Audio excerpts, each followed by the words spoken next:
안녕하세요. 캐드쟁이 AI입니다. 자, 계속해서, 자, 요번에는 이제 끝을 봐야겠죠? 이제 얼마 안 남았으니까 끝 보고 치수기까지 들어갈 수 있을 것 같아요. 그래서 이제 11월, 13일, 2교시 문제 풀이를 이어가도록 하겠습니다. 자, 이제 뒤쪽에 남은 구성품 하나 남았어요. 하나. 이제 그것만 하면 되니까 정면도 와서 정리하죠. 자, 일단 35도. 35도. 이건 쉽다. 그쵸? 이건 되게 쉬워요. 35도. 뭐, 이건 굳이 X라인으로 하면은 이제 양쪽을 트립으로 잘라내야 되니까 불편할 것 같고, 라인으로 하죠. 라인 해서 여기서 각도 기어, 35. 그 다음에 엔터. 그리고 마우스 움직이면 선이 35도로 고정되죠. 저건 이제 우리가 흔히 알고 있는 오른쪽으로 수평하게 절대적인 0도에서부터 각도가 나와 있으니까 좀 편하게 그릴 수 있을 것 같아요. 그래서 이제 이렇게 할 수 있고, 이때 요 선에 딱 붙이겠다고 선에 갖다 대면 오스냅 뜨는 경우가 있어요. 오스냅 뜨게 되면 이제 오스냅 찍힌데, 내 각도하고 상관없이 오스냅 찍힌 데가 다 선택이 되니까 피하시는 게 좋고요.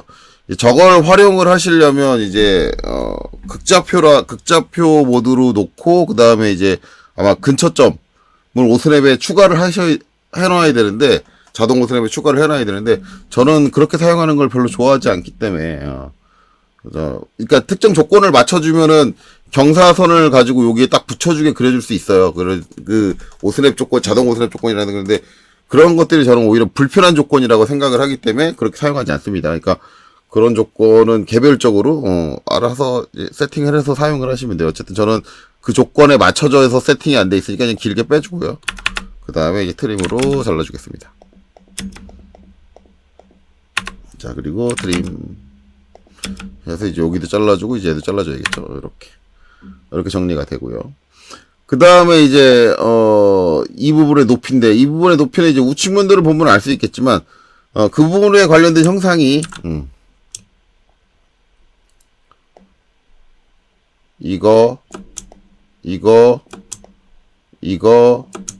이거다 라고 했는데, 여기도 높이가 안 나와있죠. 높이가 안 나와있는데 그 앞에 물방울에 관련된 형상이 이거죠. 이건 좀 다른 색으로 해야겠죠. 이거는 구분이 좀 가게.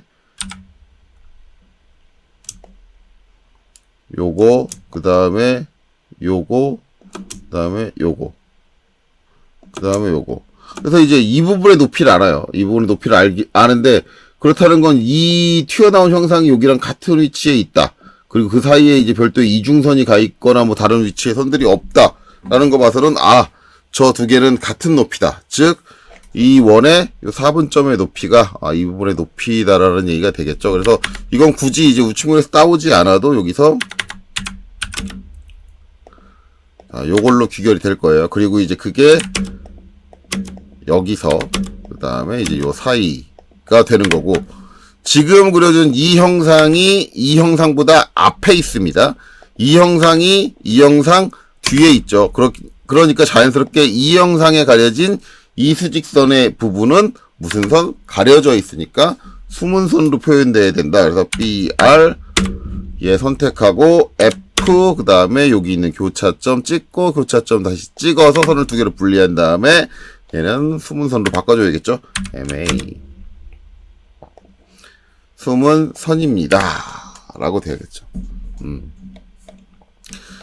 자, 그럼 이제 여기 정면도에서 이렇게 그리고 나면 이걸 가지고 평면도에서 뭔가 작업을 할 수는 없을 거예요. 왜냐면은 이 끝선은 이미 여기 그려져 있고요. 그 다음에 생긴 거라고는 이 선인데 어차피 갖고 있는 건 마찬가지 이 끝점 이 선에 대한 거죠. 그래서 어차피 정면도 쪽에는 바뀌는 게 없고요.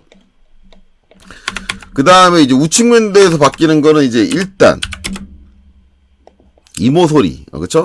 이면과 이면이 만나서, 이모소리.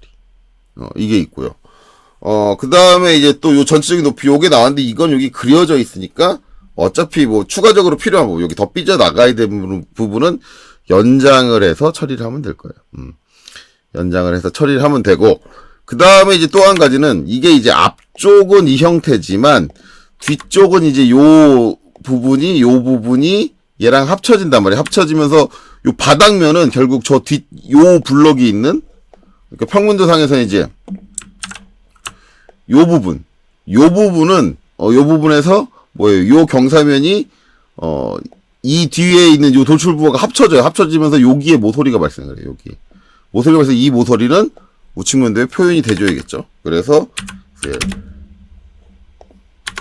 XL, 여기가 가요. 가요. 이렇게 가줘야 됩니다. 그래서 얘네들은 자연스럽게 가는 거고, 이 둘은 이제 내가 우측에서 바라봤을 때는 전부 다 먼저 보이는 지점이기 때문에 외형선으로 가니까 선의 종류는 그대로 두면 될 거예요. 자, 요렇게 해놓고, 그쵸? 요렇게 선이 와 있다. 와 있는데, 자, 그거를 이제 우측에서 정리를 하려면, 이제 우측에 있는 형태를, 어느 정도 마무리를 져줘야겠죠. 자, 그래서 보면은 이제 우측의 형태 이렇게 돼 있는데, 일단은, 여기에 이제 가상선이 표현이 돼 있죠. 이 가상선이 표현되어 있는 건 결국은 이제 이 가상선과 이 경사선은 일직선, 같은 라인을 타고 있고요. 그러면서 우리가 알 수 있는 건, 이 경사의 한쪽 끝점, 경사선의 한쪽 끝점은 선이 두 개로 분리되어 있긴 하지만, 결론적으로는 이 점이다. 즉, 왜냐면 이 점의 위치를 모르기 때문에 이 점의 위치를 주지 않으면 이 경사선은 못 그려요. 그쵸? 그러니까, 여기가, 요 끝이, 저 경사선의 끝점이구나를 알려주기 위해서 가상선이 들어가죠. 그래서 제가 전에 잘린 모서리 할 때 거기에 가상선이 안 들어가 있다고 불평을 하시는 분들이 계신데 거기는 그럴 필요 없다. 가상선이 없어서 형태를 이해할 수 있다라고 했어요. 그러니까 형태를 굳이 이해할 수 있는데 굳이 억지로 가상선을 넣을 필요는 없는 거예요. 그건 도면에서 불필요한 작업이에요. 하지만 지금처럼 내가 이 가상선을 넣지 않으면 이 선의 끝이 여기라는 걸 알 수가 없게 되잖아요. 이럴 때 가상선을 쓰는 거예요. 그러니까 가상선의 용도가 뭔지 모르면서 거기다 가상선을 안 넣었다고 문제가 좀 그런데요. 그렇게 얘기하시는 분들은 네가 도면을 볼 줄 모르시는 거예요. 법도 제대로 모르시는 거고요. 그렇게 아시면 되죠. 근데 그런 분들이 수업을 하고 있다? 애매한데. 자, 어쨌든 그래요. 그러니까 결국은 이제 요 점의 위치를 알고 있고 요 각도를 알고 있잖아요. 60도. 그럼 이제 우리가 판단할 거는 뭘 해주면 되느냐. 얘를 로테이트로 돌릴 거냐. 그쵸? 왜냐면 지금 각도가 전에도 얘기했지만 중요한 거는 이제 각도 끝에 붙어 있는 요 화살표. 화살표가 지칭하고 있는 두 선 사이의 각도니까 이 각도를 우리가 로테이트를 해결하려면 이 선을 이용하든 이 선을 이용하든 둘 중 하나인데 우리 이 선을 그려야 되는 거죠. 이 선을 그려야 되는 거니까 결국은 이제 바닥에 있는 선을 이용해서 로테이트를 돌려줘야 된다. 근데 이런 경우라면 저는 로테이트를 사용할 것 같아요. 사용해도 괜찮으니까.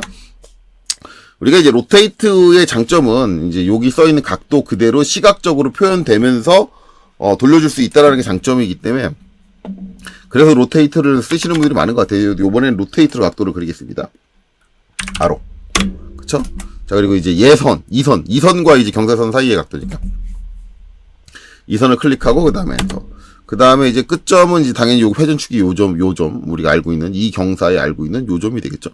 요 점을 딱 클릭을 하고, 각도를 돌려주는데 단 각도의 방향은 계산하셔야 된다 그랬죠. 그래서 이 선을 돌려주는 거예요. 이 선을 돌려주니까 어느 방향으로 이렇게 들어가 있죠. 이게 무슨 방향? 시계 방향.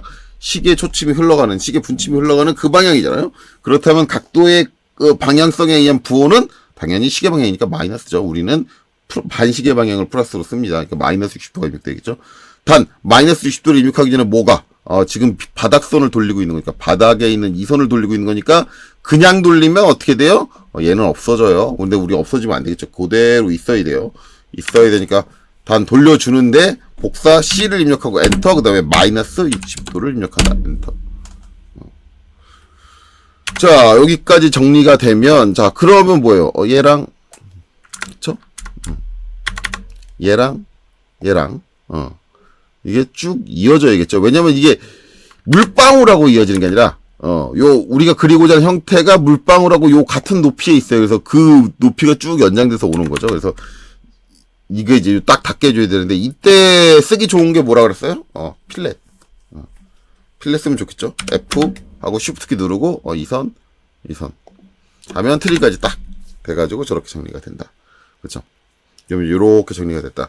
자, 요렇게 되면 이제 우리가 알 수 있는 건 뭐냐면, 이 경사면이, 이만큼의 크기를 가지고 있어요. 그리고 뒤쪽에 이제 요 사각 부분은 이제 요 정도의 크기를 갖고 있고, 그러면은 결국은 얘가 쭉 내려오다가 결국은 이 경사에서 딱 합쳐지는 거죠. 이렇게 합쳐져가지고 여기서 딱 끊겨요. 딱 끊기고 그 다음에 이제 제가 얘기했잖아요. 바닥에 있는 면, 바닥에 있는데 여긴 바닥면이 경사면이에요. 경사면이 요 사각 있는 요 부분하고 여기는 같은 바닥 라인을 타죠. 그러니까 여기가 합쳐져요. 합쳐지기 때문에 그래서 이제 여기 삼각으로 되는 요 아랫부분은 이제 요 사각이 갖고 있는 면하고 합쳐지기 때문에 요 실질적으로 여기서 끝나요. 이렇게 잘려가지고. 실질적으로 이렇게 잘려가지고 끝나고 그 다음에 이제 여기서 사각으로 이렇게 올라오기 때문에 실제적으로 저 뒤쪽, 요 사각이 있는 뒤쪽 모습을 보면 요렇게 해서 요렇게 각이 생겨서 모서리가 생기는 거예요. 그래서 제가 뭘 보냈어요? 얘를 보냈죠. 그래서 사각 있는 구간에 여기가 사각 있는 구간이 이제 요 구간이죠. 요 구간. 그래서 여기서 지금 요 경사인 데서는 여기서 합쳐지니까 여기랑 요 사이 구간이 요렇게 모서리가 보이는 거예요. 그리고 이제 요 아래쪽은 요 부분하고 합쳐진 부분이고 그게 이제 요렇게 표현이 되는 거죠. 그리고 이제 여기가 요 끝점이다. 이렇게 해놓으면은 뭐요? 짐작으로 알아야 되는 거죠. 짐작으로 알아야 되는데 도면은 짐작으로 알게 하면 안 돼요. 짐작으로 알면 안 되고 정확한 근거가 있어야 되기 때문에 이 가상선이었으면은 이 선의 반대쪽 끝점이 여기입니다. 여기를 기준으로 60도를 돌린 겁니다. 그런 면입니다라는 근거가 없어 사라진단 말이에요. 그렇기 때문에 이럴 때는 여기를 가상선을 써줘야 되는 거죠. 그래서 원래는 이제 제가 아까 트림으로 잘랐지만 실제로라면 트림으로 자르지 않고 브레이크로 끊고 나서 가상선을 하겠죠. 근데 이미 잘랐을 때는 다시 라인으로 그려주고 얘는 무슨 선? 가상선. 그리고 이제 여기 살짝 가상선은 이제 비형상선입니다. 비형상선이니까 비형상선이 형상선하고 딱 일직선을 타고 있으니까 여기 살짝 띄워줘야겠죠. 그래서 LEN D 마이너스 2mm 해가지고 이제 여기 살짝 띄워주고요. 이렇게 되는 거죠. 자, 그리고 지금 보는 이 선은 뭐예요? 이 선은 이 모서리선이잖아요. 이 모서리선을 보내놓은 거잖아요. 그럼 이 모서리선은 자 결국은 이제 그 형태 여기 이 형태가 누구다? 이 형태다. 여기서 끝나죠. 여기서. 간혹 가다가 여기 있는 요 부분도 요거랑 이제 이 형태하고 합쳐지니까라고 하지만 이 모서리는 거기서 한참 지나서 이 부분이에요. 여기 이제 스트레이트 부분이 없는 부분이에요. 그러니까 이 형상까지 고려하시면 안 되고 정확하게 경사 있는 데서 얘가 딱 끝난다 라고 보시는 거죠. 딱 끝난다 라고 보는데 이게 이제 요 앞까지 다 튀어나와 있냐? 그거는 이제 아니죠. 여기 보면 이제 지금 요선이 이제 요선일 텐데 그게 여기서 끝났어요. 근데 여기까지 거리가 여기 안 나와 있다. 그러면 이제 그건 어디 나와 있다? 결국은 평면도에 나와 있겠구나. 그럼 여기까지 대충 그려놓고 이렇게 그려놓고 평면도를 정리하러 가면 되겠네요. 자, 평면도를 어차피 정리하러 갈 거니까 일단 평면도를 보내줄 선들을 먼저 보내주면 되죠. 자, 일단 평면도라는 건 내가 이제 위에서 봤다. 우측면도 기준으로 하겠다. 위에서 봤다라는 거니까 위에서 봤을 때 이제 요 부분이 그려지면 생기는 게 뭐냐면 요 면과 요 면이 만나는 요 모서리. 얘는 가야겠죠. 가야 돼. 그다음 또 뭐예요?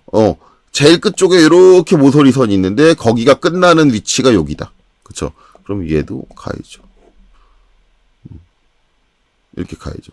쭉 가야 되고 그다음에 이제 뭐예요? 여기가 이렇게 돼서 면이 합쳐진다 그랬잖아요. 요 모서리 있잖아요. 얘도 가야죠. 여기서 이제 합쳐진다. 그러니까 경사가 쭉 이렇게 딱 와서 여기서 이제 꺾여가지고 이렇게 딱 들어오는 거잖아요. 그러니까 저것들이 다 세 선들이 다 평면도로 가줘야 돼요. 그럼 이제 한번 보내봅시다. XL. 자, 여기서 이제 이렇게. 여기서 이제 이렇게. 여기서 이제 이렇게. 이렇게 되는 거고. 그 다음에 이제 여기서 이렇게 오는 거고. 자, 그 다음에 여기서 이제 이렇게 오는 거고. 아이고. 잘못했네요. XL. 자, 여기서 이제 이렇게 수평하게 다시 오고, 여기서 다시 수평하게 받아온다. 이렇게 되는 거죠. 그럼 이제 여기는 딱 지워주는 거고. 자, 일단, 요 라인 같은 경우는 요 모서리를 보낸 거예요. 근데 요 모서리는 전체, 요 제일 높은 데 있으니까 전체 구간을 다 가로지르고 있겠죠. 그래서, 트림. 정리되는 게 이제 요 사이에서, 요렇게 정리가 되겠죠. 그러니까, 요 라인 전체 구간에 있는 거니까, 걸쳐가지고 있는 거니까, 이 라인 전체 구간에 걸쳐 있는 거니까, 똑같은 길이의 라인이 있겠죠. 그 다음에 이제 거기서 이제 내려와서 이제 요 모서리인데, 요 모서리는 이제 요거 요거에 관련된 건데, 요 구간도 이제 길이상으로 보면 이제 전체 구간을 다 가로질러서 있는데, 이쪽에 이렇게 엣지가 있는 건 아니에요. 엣지가 있는 건 아니고, 이제, 요 위쪽에 있는 요 점에서 요렇게 오는 거잖아요. 그러면 이제 요 점에서 요렇게 타고 오는 건데, 그게 이제 요 점에서 요 점까지 요렇게 직선으로 온다는 얘기죠. 여기서 직선으로 이렇게 왔으니까. 직선으로 온다는 얘기인데, 여기서는 요 점에서 이제 다시 이쪽으로 쭉 들어가는데, 여기서는 여기서 이렇게 타고 못 들어갈 거예요. 왜냐면은, 여기 있는 이 점이 어디냐면 이 점이에요. 이 점이면 이제 요 선이 있는 데고, 그 다음에 이제 이 점을 올린 선이 이 선이니까, 그러면 이제 여기서 요 두 선이 교차하는 요렇게 간단 말이에요. 그래서 요 꺾이는 지점에 대한 점을 따기 위한 선이죠. 점을 따기 위한 선. 저게 이제 단순히 점이 필요하다, 이 선이 필요한 게 아니라 점이 필요하다는 걸 알 수 있는 거는, 이제 제가 전에도 한번 얘기했지만, 지금 우측면도에 표현된 이 선에 이 끝점을 땄는데, 이게 뭐예요? 면이냐? 이 선이 지금 면이 선으로 표현된 거냐인데, 면이 선으로 표현된 게 아니라 모서리가 선으로 표현된 거니까, 지금 여기서도 얘는 선이에요. 우측면도에 봐서 선이고, 그 다음에 요 경사는 뭐예요? 경사는 면이 선으로 표현된 거예요. 경사 면이. 그러면 면과 선이 만나면 뭐다? 우리가 거기서 따야 되는 건 점이다라는 거죠. 그러니까 점만 취하는 거예요. 그래서 이제 요 두 개 가지고는 점만 취하는 거예요. 점만 이렇게 취한다. 그렇죠? 그리고 이제 여기는 지워진다. 그리고 트림, 여기가 잘림. 이렇게 되는 거죠. 지금 우측면도 안 보고 하고 있죠. 우측면도 안 보고 하고 있으면 이제 걱정들 할 거예요. 그러면 이제 우측면도를 보러 가야 돼요. 왜냐면 거기서 치수가 있어야 되니까. 그래서 쭉 가면은 이런 형태로 된다. 그쵸? 지금 우리가 한 게 뭐예요? 이거 했다. 근데 저거 하는데 뭐 했어요? 안 보고 하고 있다. 왜? 제가 늘상 얘기하는 얘기지만, 형태를 이해했으면, 필요한 정보들을 다 취합을 했으면, 굳이 내가 이쪽의 형태를 보지 않아도 당연히 저렇게 나오게 그려질 수가 있다라는 거예요. 그래서 제가 자꾸 그림을 베껴 그리려고 하지 마세요. 라고 하는 이유가 그런 이유입니다. 자, 그럼 이제, 그 다음에 이제 요쪽 끝나는 부분은 여기 나와 있죠. 26. 어디서부터? 여기, 요 라인에서부터 26인데, 저거 이제, 요거 26하고 익스텐드 연장해도 되고요. 아니면 저 같으면 이런 방법 쓰긴 하거든요. 라인으로 여기를 다시 한번 잇고요. 그쵸? 얘를 무브로.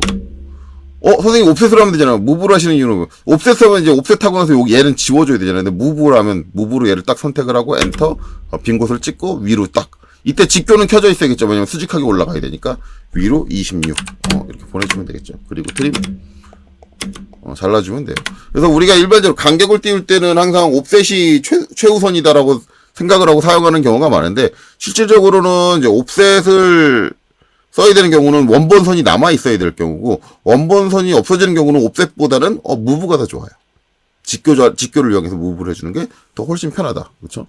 이렇게 되죠. 그럼 이제 요 부분이 끝났잖아요. 그럼 요게 생김으로써 정면도에는 변화가 없을 거예요. 대신 이제 이 선과 이 선이 만나는 모서리가 발생을 했으니까 그게 가는 거죠. 땅. 그리고 와야겠죠. 땅. 그 다음에 이제 이 선은 이제 지워줘야겠죠. 땅. 이렇게 되면 이렇게 된다. 그래서 이제 이 형태가 끝나는 부분은 이제 여기까지다. 그렇죠? 그게 정의가 되면 트림. 자, 이제 나머지가 정리가 되겠죠? 그래서 이제 이렇게 정리가 될 거고, 그 다음에 여기서 이제 이 선은 요 형태에 있는 데만 있는 거니까 여기서 딱 끝날 거다. 그러면 이제 우측면도에서는 이제 여기까지 정리가 되면 이제 수문선으로 바뀌어야 될 것들이 상당히 많다. 물론 이제 아까도 수문선으로 정리했어야 되는 정리 안 한 게 한 가지 있죠. 일단 여기 이제 요 삼각형의 요 형태에 관련된 요 부분. 이 부분은 이제 우측면도에 있는 요 부분은 내가 이제 우측에서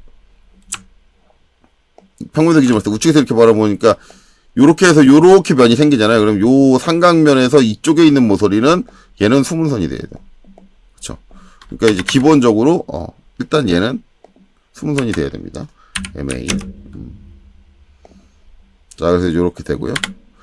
그 다음에 이제 요 사선인데 지금 보면은 가장 먼저 보이는 형태가 뭐냐면 이 형태가 먼저 보이는 거예요. 이게 지금 우측에서 가장 먼저 보이는 형태죠. 이 형태가 먼저 보이는 건데, 이 형태 안쪽에 있는 선인데, 안쪽에 있는 선 중에 이거는 가장 바깥에 있는 뭐예요? 가장 바깥에 있는 요 끝에 있는 모서리이기 때문에 당연히 얘도 외형선으로 보여야 되는데, 이 선들을 빼고 나머지 이 안쪽에 있는 선들은 뭐예요? 전부 다 얘한테 가려져서 안 보여요. 그렇기 때문에 이 사이에 있는 선이 여기서는 이거죠. 트림으로 자를게요. 이 선이죠. 딸랑 요 선 하나죠. 이 선 같은 경우는 이제 안쪽에 있는 부분은 다시 그려주고 MA 숨은 선으로 바뀌어줘야 된다. 지금 저 이거 우측면도 안 보고 하고 있죠. 우측면도 가서 볼까요? 네, 그렇게 되는 거죠. 이건 보나 마나예요. 이거는 어차피 보나 마나니까 이렇게 되고, 그 다음에 이제 이렇게 되면은 우측면도 형태는 딱 비교해 보시면 다 그랬죠. 다 그렸어요. 그리고 이제 평면도 형태, 평면도 형태도 딱 비교해서 보시면 다 그렸습니다. 별거 없죠. 별거 없고, 그 다음에 정면도는 아직 덜 그려진 부분이 있어요. 뭐냐면 이제 제가 이제 정면도에서 이제 이 부분을 그리고 이 부분을 올려가지고 이제 요 두께를 표현을 하고 두께를 해서 얘를 갖고 내려왔어요. 요렇게 갖고 내려왔는데, 내려오고 나서 이제 그 다음에 뭐예요? 이쪽에 있는 이 형태를 정리한다고 막 정리를 하면서 이제 우측면도에 이제 이 사선을 그렸어요. 그쵸? 그러면 이제 그러면서 이제 제가 뭐라고 했어요? 이 사선이 있는 구간에 이제 이 선이 내려와서 둘이 만납니다. 그럼 둘이 만나는 지점에는 이 선과 이 선이 만나서 이 모서리가 발생이 돼요. 이 모서리선을 정면으로 보내줘야겠죠. 그래서 보일 거예요. 보이는데, 단, 이게 이제, 이 선과 이 선이 만나는 이 모서리는, 정면에서 이렇게 바라본다고 한다면, 이제 앞에 있는 이 형체들이, 이 형체가 기본적으로 가리고 있을 테니까 이 모서리는 안 보인다는 얘기지. 그러면 얘는 보내주자마자 바로 MA, 속성은 수문성 속성으로 바꿔줘야 돼요. 왜 레이어를 이제 순수 레이어로 바꿔줘야 되는데, 이때 예전에 이거 이제 기본이 됐던 예제 문제 그 4번에서 가장 많이 실수가 나왔던 부분은 뭐예요? 이거랑 만나는 이 부분을 따야 되는데 꼭 앞에 있는 이 부분을 따는 분들이 되게 많았어요. 진짜 많이 봤어요. 저 부분을 따시는 분들을 진짜 많이 봤어요. 이게 이제 제가 1교시 문제도 봤는데, 1교시 문제는 이 선의 위치랑 거리가 멀어요. 멀어가지고 잘못 딸 일이 없어요. 1번 문제 같은 경우. 근데 지금 2교시 문제 같은 경우는 문제가 뭐냐면, 이게 예전에 공개됐던 예제 문제도 이 두 선의 위치가 가까웠거든요. 사이 거리가 얼마 안 떨어졌어요. 그래가지고 앞에 거를 따시는 분들이 되게 많았어요. 위치가 비슷해 보이니까. 보내놔도. 주의하셔야 된다. 그러니까 이걸 앞에 걸 잘못 따시는 분들은 기본적으로 형상을 2D상에서 제대로 파악을 못 하시는 거예요. 그러니까 그런 것들은 주의하셔야 돼요. 그러니까 2D를 그릴 때 항상 단순히 내가 선을 그리고 있다, 어떤 그런 도형을 그리고 있다라는 생각을 자꾸 갖지 마시고 2D를 그리더라도 항상 입체적인 형상을 생각해 가면서 그리셔야 돼요. 그게 제일 중요해요. 그리고 이 자격 시험이 실제로 여러분들한테 요구하고 있는 그런 능력을 요구하고 있는 거예요. 근데 일부 강사분들이 그런 능력 필요 없습니다. 요령으로 보시면 됩니다. 보고 나서 나중에 하면 되죠. 제가 얘기하지만 그렇게 해서 나중에 되시는 분들은 없어요. 그리고 간혹가다 어떤 분들 3D를 그리게 되면 그때 이해합니다. 아니요. 3D를 그려가지고 2D를 이해하시는 분들은 3D 의존도가 생겨요. 3D가 없는 상황에서 2D를 못 보는 경우가 생겨요. 저는 그런 실무자들을 되게 많이 만났어요. 마치 어떤 노력을 안 하고 그 원리를 제대로 공부를 안 해도 때가 되면 다 알게 됩니다. 그런 일은 발생하지 않습니다.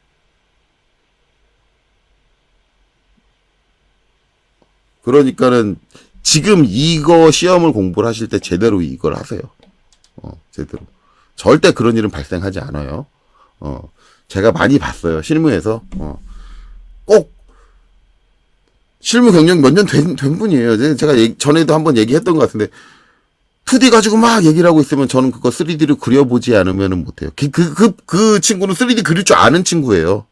아는 친구인데 자기는 그걸 3D로 그리기 전까지는 모르겠대요. 왜?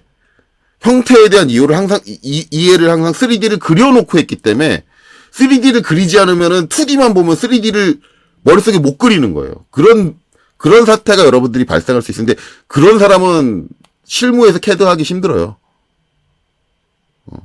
결국 그 친구는 제가 속한 설계팀에서 내쫓았어요. 다른 팀으로 보내버렸어요. 우리는 못 데리고 있겠다고. 그런 일이 발생을 합니다. 그러니까 그런 잘못된 어느 조직에 속해가지고 막 버림받는 그런 설계자가 되기 싫으시다면 나는 그런 꼴 당하기 싫은데, 라고 한다면, 엄한, 유튜브 하시는 분들이 엄한 강사들이 얘기하는 엄한 얘기 듣지 마시고, 제대로 하세요. 그게 좋습니다. 자, 그래요. 자, 그래서 이렇게 됐고, 요번에도 사설이 길었어가지고, 이제 형상 다 그리고 나니까, 다 그려졌죠? 다 그리고 나니까 이제, 치수기입할 시간이 없어진 것 같네요. 그래서 요번 강좌는 여기까지 하고요. 마지막으로 해야 될 건 이거겠죠? 요거. 다 그렸으니까 요 45도 선은, 지워줘야겠죠, 깔끔하게. 자, 그리고, 이제, 나머지는, 다음 강좌에서 마무리 짓도록 하겠습니다. 이제 요새는 치수기입하고 배치까지는 한 강좌에 끝나고 있으니까, 한 강좌에 할게요. 자, 그래서 여기까지 보시느라 수고 많으셨습니다.